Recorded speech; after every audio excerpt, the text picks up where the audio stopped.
Hey, welcome everyone. I just want to say you're not going to want to miss this discussion. I promise you.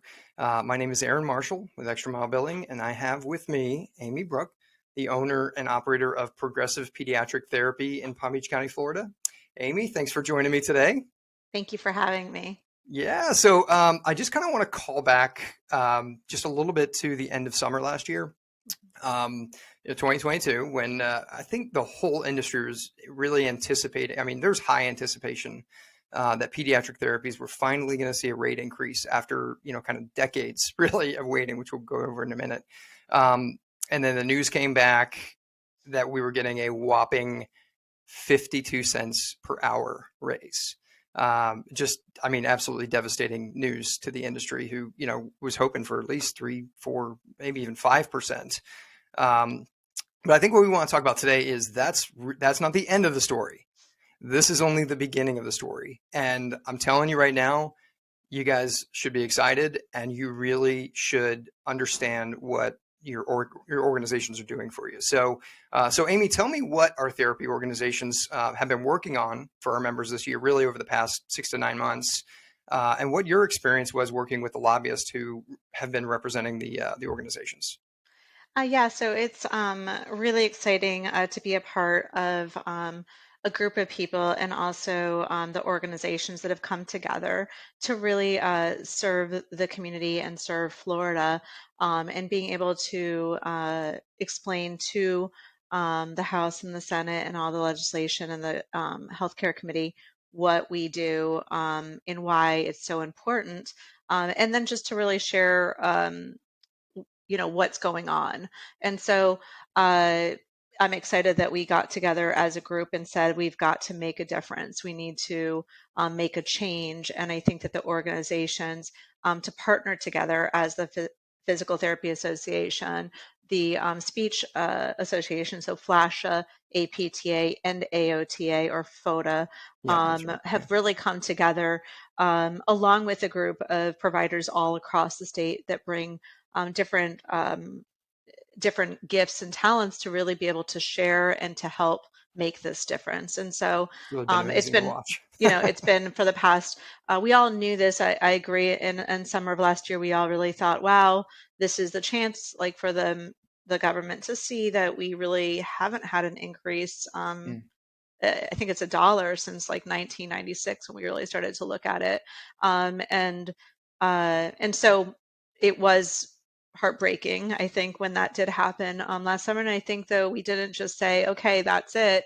We yeah, said, how are we going to make this difference? And that's right. how do we come together to make this difference? Yeah. So what are some of the things that we did? So we've had this committee going in the background. I don't think anybody, was aware how much work was going on in the background, right? Yeah. So what are some of the things that that you saw the committee Yeah. doing, pulling together, Mhm. things like that? Yeah, so I think that what I found is that number one, we wanted to show the value of what we do. So really showing that without therapy, that we could end up being, the kids in our community, or not even just the kids, but really anyone, any person on Medicaid, we would have access issues, as well as that Oh, we yeah. that we when we provide the therapy, that we're preventing further problems down the road for the kids. And so the first thing Yeah. was to start gathering data, Mm, and then to find out and to find out, like we were seeing that providers in the area that were like, there's so many children that need therapy, but yet all of the owners were saying how difficult it is to hire therapists in Florida. And so we yeah. started to also say, do we need to do a survey of owners? We also were starting to see places closing down. We had 2 hurricanes last year.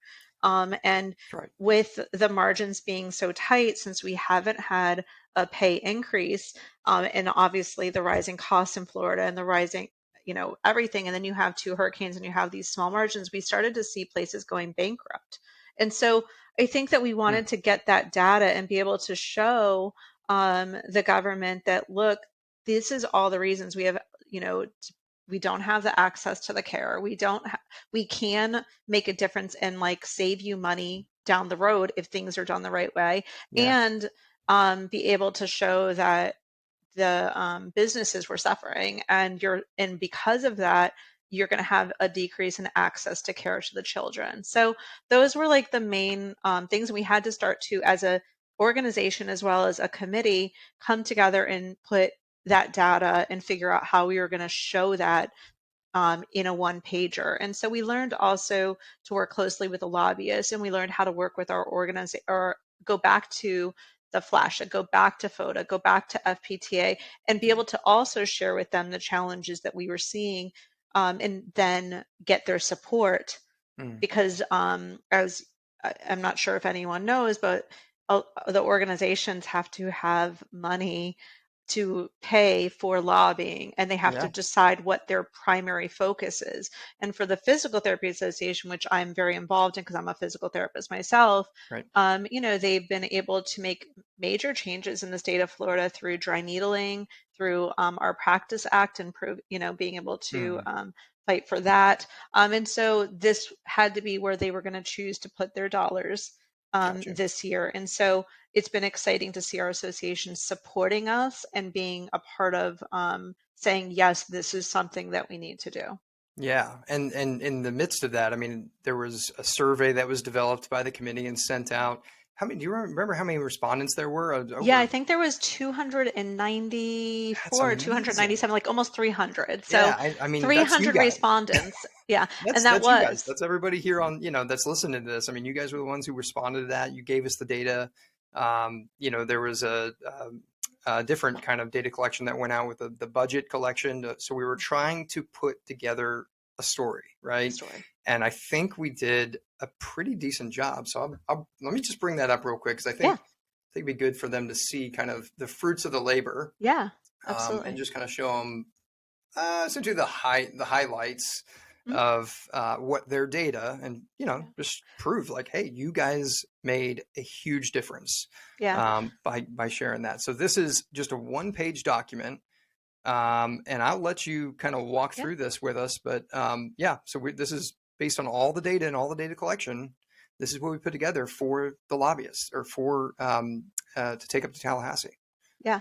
So I think like the main things that we showed here on this one pager was we wanted to talk about in each specialty area. So we brought up, OT and PT wheelchair evaluations and how important it is with the evaluations that we do, that we save them by making the right choices on equipment. And Mm, so we wanted to show them that if we are able to provide the right type of care, and then we can prevent cost to Florida later. yeah, We also talked about how with torticollis we can, if we 92% of the kids were discharged within a year and don't need the therapy anymore. So if we can right. get them in and we can see them, that we can save the cost. So we were first showing them data for that. We then went into showing them like that really, if you look at from 1996 to today, you're talking about Yeah, approximately of $1 increase yeah, in like, what is it, 27 years or something. that's And unbelievable. so when we'll talk a little bit more later, but when we was talking to to the House and the Senate about this, they just couldn't believe that that's the kind of increase that we've had.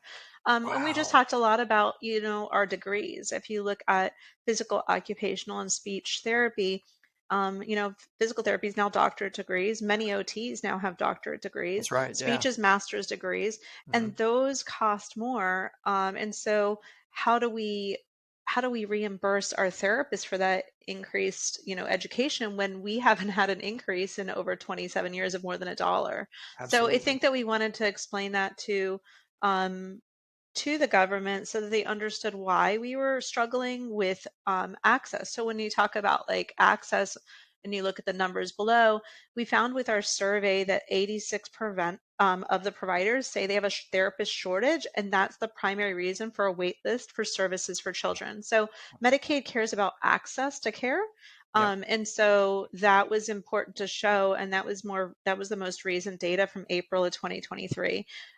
So we wanted to show that, and then we just talked about obviously the minimum wage increase and how little we received from that. We Yeah. then compared across over 28 states. So we took data and we started to collect data on all the reimbursement, and we saw that look at what we are. We're at 71.96 compared to all Unbelievable. neighboring states as well as our national average of significantly different.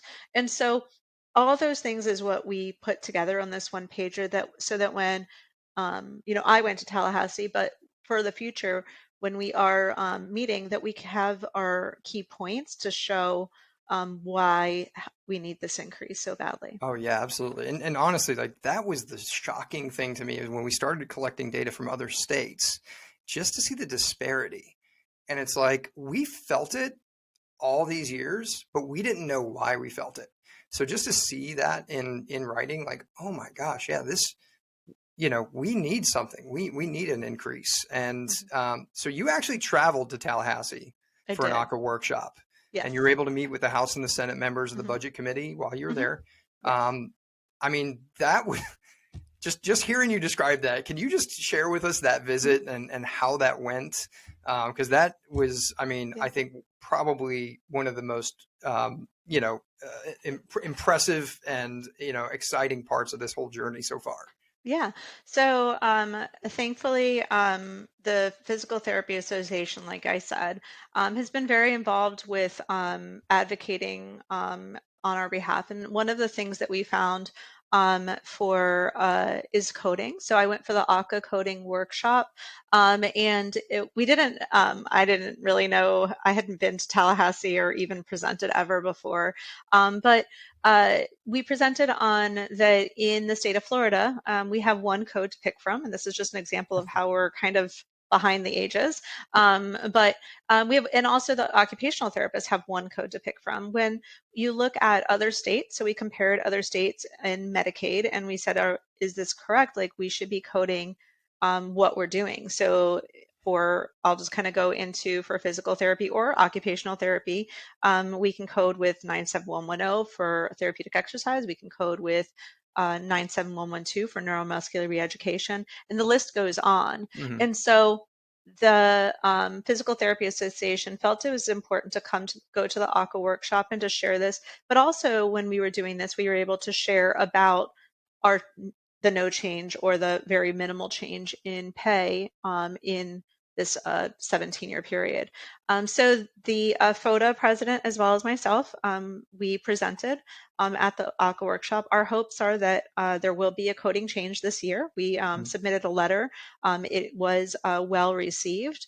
And so hopefully we'll be going back to Tallahassee and finalizing and being able to add the codes, because when you look at fraud, waste, and abuse, which is what Medicaid is, where when we're trying to look and say how many kids or even just anyone on Medicaid is getting neuromuscular reeducation, which is very different than therapeutic exercise. We're unable to Yeah. document that at this point, and we're not able to show that at this point. So that was something Wow. that Yeah. we went to Medicaid and said it's also about what we're supposed to be coding with. And Sure. so that was something that we went and fought for. But we also then had a chance to bring up the rate and be able to share that, so it did go on record, because a lot of it Right. is also just bringing awareness to ACA that this is something that is important that we discuss.